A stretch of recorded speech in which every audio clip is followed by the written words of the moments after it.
আসসালামু আলাইকুম। বাংলার কণ্ঠে স্বাগত জানাচ্ছি আমি তানভীর রহমান। তৃণমূলের চাপে প্রার্থী পরিবর্তন করতে যাচ্ছে বিএনপি, বিস্তারিত ডেস্ক রিপোর্টে।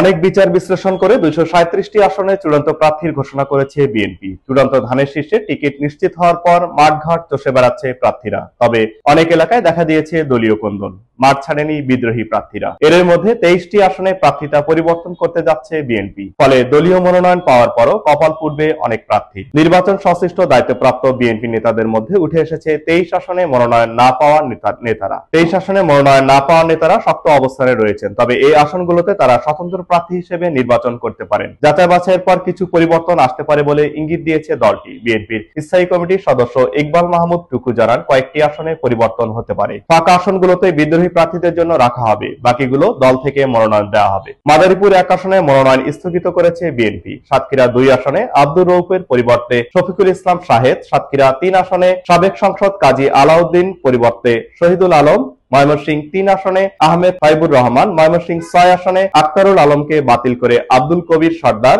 মনোনয়ন দিতে বিক্ষোভ মিছিল করেছে ব্রাহ্মণবাড়িয়া। 6 আসনে আব্দুল মান্নানকে বাদ দিয়ে নাজমুল হোসেনকে হবিগঞ্জ। 4 আসনে SM ফয়সালের পরিবর্তে শাম্মী আক্তার সিলেট। 4 আসনে সাবেক মেয়র আতিকুল হক চৌধুরীকে বাদ দিয়ে আব্দুল হাকিম চৌধুরীর নেতাকর্মীরা মশাল মিছিল করেছে।